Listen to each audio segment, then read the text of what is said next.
Hello, I am Anuvi from St. Peter's College, Kolancheri.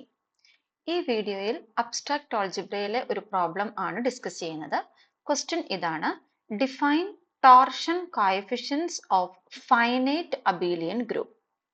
Find the torsion coefficients of Z6 cross Z12 cross Z20. Torsion coefficients എന്താണ് എന്ന് define ചെയ്യുക. ഈ തന്നിരിക്കുന്ന ഗ്രൂപ്പിന്റെ torsion coefficients കണ്ടുപിടിക്കുക. നമുക്ക് ഫൈനൈറ്റ്ലി ജനറേറ്റഡ് അബീലിയൻ ഗ്രൂപ്പ്സിന് ഒരു ഫണ്ടമെന്റൽ തിയറം ഉണ്ട്. അത് ഫൈനൈറ്റ് അബീലിയൻ ഗ്രൂപ്പിന് മാത്രമല്ല, ഫൈനൈറ്റ്ലി ജനറേറ്റഡ് അബീലിയൻ ഗ്രൂപ്പിന് ഉള്ളതാണ്. എല്ലാ ഫൈനൈറ്റ് അബീലിയൻ ഗ്രൂപ്പും ഫൈനൈറ്റ്ലി ജനറേറ്റഡ് അബീലിയൻ ഗ്രൂപ്പ് കൂടിയാണ്. തിയറം ഇതാണ്: every finitely generated abelian group G is isomorphic to a direct product of cyclic groups in the form Zp1 raised to R1 cross Zp2 raised to R2 cross etc. cross Zpn raised to Rn cross Z cross Z cross etc. Z. ഇവിടെ ഈ ഗ്രൂപ്പുകളെല്ലാം, ഈ direct product എഴുതിയിരിക്കുന്ന ഓരോ factor ഗ്രൂപ്പുകളും cyclic ഗ്രൂപ്പുകളാണ്. കാരണം ഇത് ZM, ഇത് Z, ആ രീതിയിലാണ്. ഇതെല്ലാം ജനറേറ്റഡ് ബൈ 1 ആണ്. സോ ഇതെല്ലാം സൈക്ലിക് ഗ്രൂപ്പ്സ് ആണ്. ഇവിടെ ഈ P1 P2 എക്സെട്ര Pn അത് പ്രൈം നമ്പേഴ്സ് ആണ്. അതായത് ഏത് ഫൈനൈറ്റ്ലി ജനറേറ്റഡ് അബീലിയൻ ഗ്രൂപ്പ് എടുത്താലും അത് പ്രൈം പവർ ഓർഡർ, അതാണ് ഇവിടെ വരുന്നത്. ഒരു പ്രൈം നമ്പറിന്റെ പവർ, അതാണ് ഇവിടുത്തെ ഓർഡർ. അങ്ങനെയുള്ള ഗ്രൂപ്പുകളുടെ ഡയറക്റ്റ് പ്രോഡക്റ്റിനോട് ഐസോമോർഫിക് ആയിരിക്കും. ഇനി നമ്മൾ എടുത്തിരിക്കുന്ന ഗ്രൂപ്പ് ഒരു ഫൈനൈറ്റ് അബീലിയൻ ഗ്രൂപ്പ് ആണെങ്കിൽ ഈ Z എന്ന ഫാക്ടർ അവിടെ വരില്ല. കാരണം Z വരുമ്പോൾ അതൊരു ഇൻഫിനിറ്റ് ഗ്രൂപ്പ് ആയിട്ട് പോകും. അപ്പൊ നമ്മുടെ ഈ പ്രോബ്ലത്തിൽ നമുക്ക് ഈ പറയുന്ന Z എന്ന ടേം വരില്ല. ഓക്കെ, അപ്പൊ ഇവിടെ ഈ PI എല്ലാം പ്രൈംസ് ആണ്. അത് ഡിസ്റ്റിങ്ക്റ്റ് ആകണമെന്നില്ല. പിന്നെ ഈ R1 R2 എക്സെട്ര Rn അത് പോസിറ്റീവ് ഇൻറ്റീജേഴ്സ് ആണ്. ഈ ഒരു representation unique except for the rearrangements. അതായത് വേറൊരാള് ഇത് ഇങ്ങനെ റെപ്രസെന്റ് ചെയ്യാൻ ശ്രമിച്ചാൽ ചിലപ്പോൾ ഈ ഓർഡർ ഒന്ന് അങ്ങോട്ടും ഇങ്ങോട്ടും മാറും എന്ന് മാത്രമേ ഉള്ളൂ. ഓക്കെ, ഇതാണ് fundamental theorem of finitely generated Abelian group. അപ്പോൾ ഈ ഒരു റെപ്രസെന്റേഷൻ ഇവിടെ പ്രൈം നമ്പറിന്റെ പവർ ആണ് ഓർഡർ ആയിട്ട് വരുന്നത്. ഈ ഒരു റെപ്രസെന്റേഷന് ഒരു ചെറിയ മാറ്റം വരുത്തിയും നമുക്ക് എഴുതാൻ പറ്റും. അത് ഇങ്ങനെയാണ്: the part of the decomposition of G. ഇതാണ് ഞാൻ Gനെ ഡീകമ്പോസ് ചെയ്ത് എഴുതിയിരിക്കുന്നത്. അത് ഈ രീതിയിലും എഴുതാം: ZM1 cross ZM2 cross etcetera cross ZMR. ഇവിടെ M1 M2 etcetera MR prime നമ്പേഴ്സോ അല്ലെങ്കിൽ പ്രൈം നമ്പേഴ്സിന്റെ പവറോ ആകണം എന്ന് നിർബന്ധമില്ല. നമുക്ക് ഇവിടെ വേണ്ട condition M1 is a divisor of M2, M2 is a divisor of M3 and so on. Generally പറയുകയാണെങ്കിൽ Mi divides Mi plus 1 for I equal to 1 to etc. R minus 1. ഈ രീതിയിൽ എഴുതാൻ പറ്റും. ഇവിടെ നമുക്ക് ഇസഡിന്റെ ടേംസ് ഇല്ല. സോ ഈ ഒരു റെപ്രസെന്റേഷൻ അല്ലെങ്കിൽ ഈ ഒരു ഡീകമ്പോസിഷൻ വരുന്നത് ഫൈനൈറ്റ് അബീലിയൻ ഗ്രൂപ്പിന് മാത്രമാണ്. ഇനി ഈ ഒരു റെപ്രസെന്റേഷനും യുണീക്ക് ആണ്. The numbers Mi can be shown to be unique. ഈ നമ്പേഴ്സിനെയാണ് നമ്മൾ ടോർഷൻ കോഎഫിഷ്യൻസ് ഓഫ് G എന്ന് പറയുന്നത്. അപ്പോൾ ഫൈനൈറ്റ് അബീലിയൻ ഗ്രൂപ്പിനാണ് ടോർഷൻ കോഎഫിഷ്യൻസ് ഉള്ളത്. ഓക്കെ, ഇനി നമുക്ക് തന്നിരിക്കുന്ന ഈ ഒരു ക്വസ്റ്റ്യൻ, അതിന്റെ ടോർഷൻ കോഎഫിഷ്യൻസ് കണ്ടുപിടിക്കാം. ഇതിനൊരു സിസ്റ്റമാറ്റിക് ആയിട്ടുള്ള ഒരു അൽഗോരിതം ഉണ്ട്. അതിന്റെ സ്റ്റെപ്സ് ഉപയോഗിച്ചിട്ടാണ് ഇതിന്റെ ടോർഷൻ കോഎഫിഷ്യന്റ് നമ്മൾ കണ്ടുപിടിക്കുന്നത്.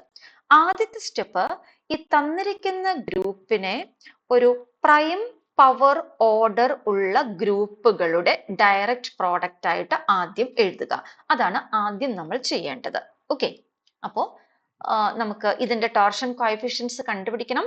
അപ്പൊ നമ്മൾ ആദ്യം ചെയ്യാൻ പോകുന്നത് ഒരു ഐസോമോർഫിക് ഗ്രൂപ്പ്, ഇതിനോട് ഐസോമോർഫിക് ആയിട്ടുള്ള ഗ്രൂപ്പ്. ആ ഗ്രൂപ്പ് എങ്ങനെയായിരിക്കണം? Direct product of cyclic group. Cyclic ഗ്രൂപ്പുകളുടെ ഡയറക്റ്റ് പ്രോഡക്റ്റ് ആയിരിക്കണം. ആ ഓരോ സൈക്ലിക് ഗ്രൂപ്പിന്റെയും ഓർഡർ പ്രൈം പവർ ഓർഡർ ആയിരിക്കണം. സ്റ്റേറ്റ്മെന്റ് കാണുമ്പോൾ ഭയങ്കര കോംപ്ലിക്കേറ്റഡ് ആയിട്ട് തോന്നും. വളരെ സിമ്പിൾ ആണ്. Z6.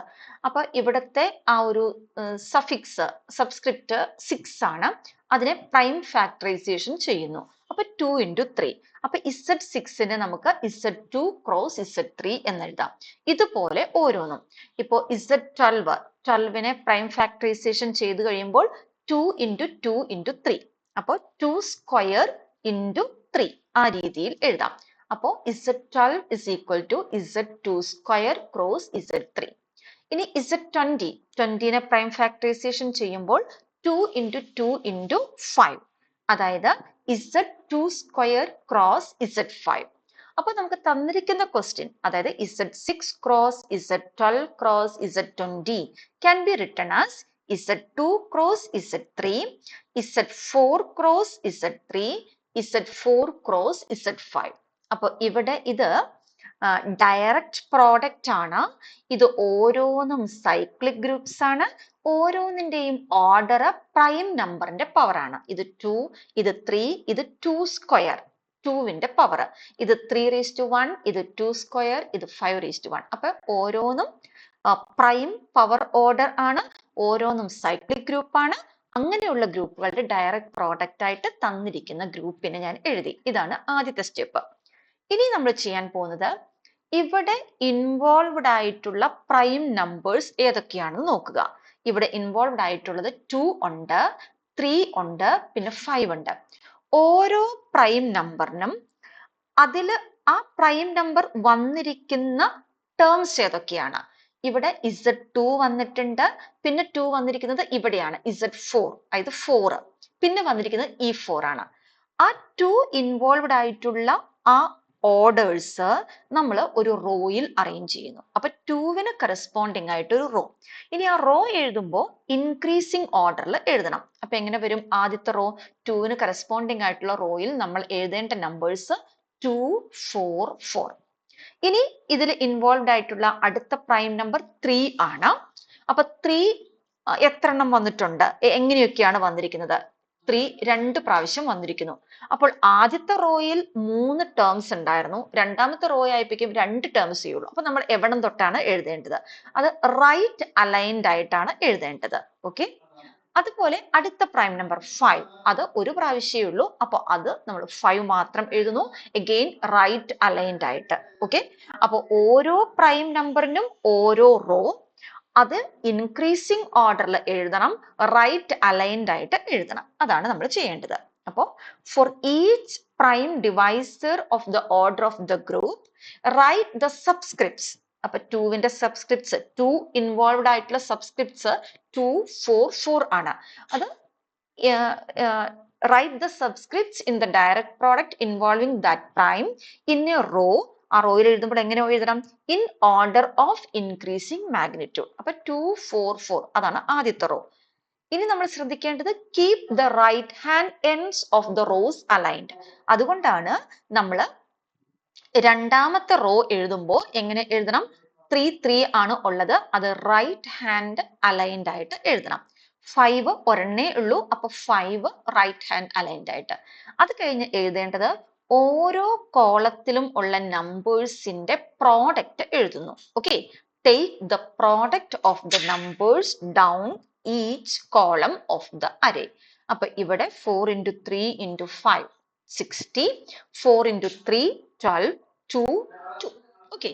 ഈ നമ്പേഴ്സ് ആണ് ടോർഷൻ കോഎഫിഷ്യൻസ് എന്ന് പറയുന്നത്. അപ്പൊ ഏതാ ഈ പ്രോബ്ലത്തിന്റെ ടോർഷൻ കോഎഫിഷ്യൻസ്?